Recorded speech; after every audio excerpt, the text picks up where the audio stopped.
ഇടുക്കിയിൽ ശക്തമായ കാറ്റും മഴയും തുടരുകയാണ്. ഇപ്പോഴും കൊന്നത്തടിയിൽ വീടിന് മുകളിൽ മരം വീണു. കൊന്നത്തടി ഇല്ലിസിറ്റി അരീക്കൽ സജീവന്റെ വീടിന് മുകളിലാണ് ഇന്ന് രാവിലെ മരം വീണ് അപകടമുണ്ടായത്. വീടിന്റെ മേൽക്കൂര തകർന്നു. ജെയിനസ് രാജുണ്ട്. ജെയിൻ, അപകടകരമായ സ്ഥിതിയിൽ മരങ്ങൾ വീഴുന്ന പ്രവണത അത് തുടരുകയാണ്. ഈ വീട്ടിലെ അവസ്ഥ എന്താണ്?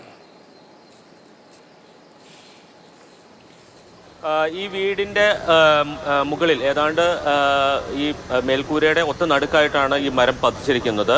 വീടിൻ്റെ മേൽക്കൂര തകർന്നിട്ടുണ്ട്. അതോടൊപ്പം തന്നെ ഈ മേൽക്കൂര തകർന്ന് താഴേക്ക് പതിച്ചപ്പോൾ അവിടെ ഉണ്ടായിരുന്ന ഗൃഹോപകരണങ്ങൾക്കും കേടുപാടുകൾ സംഭവിച്ചിട്ടുണ്ട്. മറ്റ് ആർക്കും പരിക്കേൽക്കുകയോ അത്തരം സംഭവങ്ങൾ ഉണ്ടായിട്ടില്ല. ഇന്ന് രാവിലെയായിരുന്നു ഈ സംഭവം ഉണ്ടായത്. ജില്ലയുടെ മലയോര മേഖലയിൽ ഇടവിട്ട് അതിശക്തമായ മഴ പെയ്യുന്നുണ്ട്. ലോ റേഞ്ചിൽ മഴ ഏതാണ്ട് മാറി നിൽക്കുകയാണ് എന്ന് തന്നെ പറയേണ്ടി വരും. പക്ഷേ ഹൈറേഞ്ചിൽ സ്ഥിതി അതല്ല.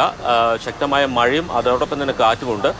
വിവിധ ഇടങ്ങളിൽ മരങ്ങൾ ഒടിഞ്ഞുള്ള അപകടങ്ങൾ ഉണ്ടായിട്ടുണ്ട്. പ്രത്യേകിച്ച് വൈദ്യുതി ബന്ധം വിച്ഛേദിക്കപ്പെടുകയും ഗതാഗത തടസ്സമുണ്ടാവുകയും ചെയ്തിട്ടുണ്ട്.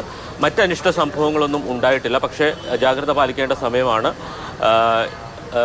വീണ്ടും ഏത് സമയത്തും ഇത്തരം അപകടങ്ങൾ ഉണ്ടാകാനുള്ള സാധ്യത ജില്ലയിൽ നിലനിൽക്കുന്നുണ്ട്.